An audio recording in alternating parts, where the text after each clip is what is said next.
Assalamualaikum warahmatullahi wabarakatuh. Alhamdulillahi rabbil alamin, hamdan wa syukran lillah wa ba'du.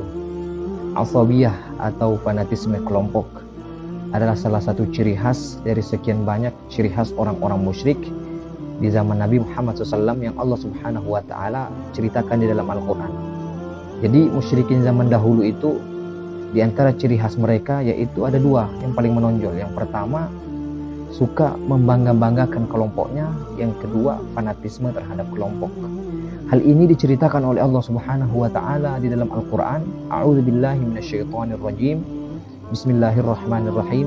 Munibina ilaihi wattaquhu wa aqimus salat wa la takunu minal musyrikin minal ladzina farraqu dinahum wa kanu syi'a kullu hizbin bima ladaihim farihun.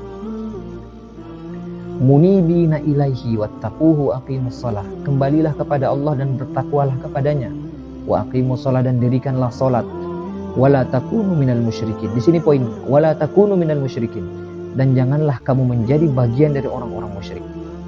Orang-orang yang musyrik seperti apa yang dimaksud dalam ayat ini? Di dalam ayat berikutnya dilanjutkan lagi oleh Allah Subhanahu wa Ta'ala, minal ladzina farraqu dinahum wa kanu syi'a kullu hizbin bima ladaihim farihun. Orang-orang yang musyrik yang dimaksud adalah mereka yang suka memecah belah agamanya. Wa kanu syi'a, dengan bersekte-sekte. Kullu hizbin bima ladaihim farihun. Setiap mereka berbangga-bangga dengan kelompoknya.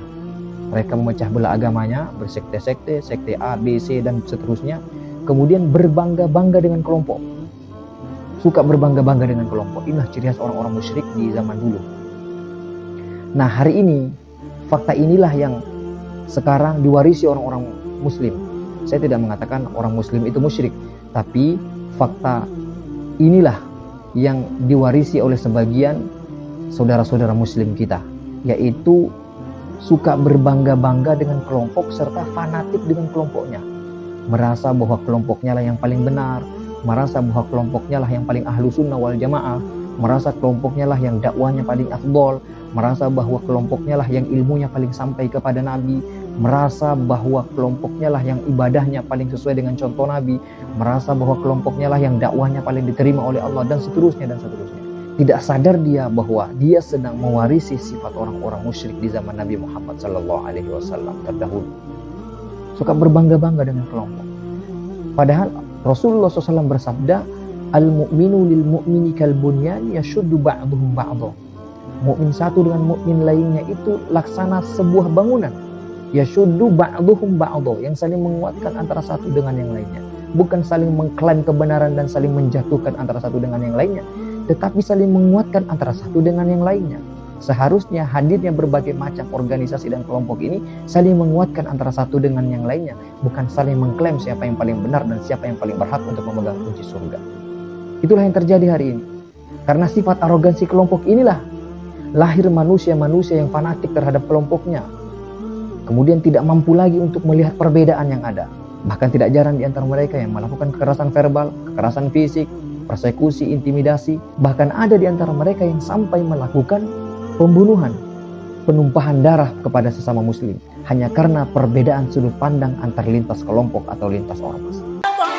Muhammadiyah itu firqah dhallah, NU firqah dhallah, Jemaah Tabligh, Jemaah Tabaligh firqah dhallah. Apalagi tarbiyah firqah dhallah. Aku butuh FPI, aku butuh FPI, maju. Islam kaya. Polisi mikir, aku butuh FPI lagi nih. Gak butuh dia nih. আপনারা ঢুকতে দিতেছেন কেন? আপনারা ঢুকতে দিতেছেন কেন? ওরা ঢুকতেছে কেন? ওরা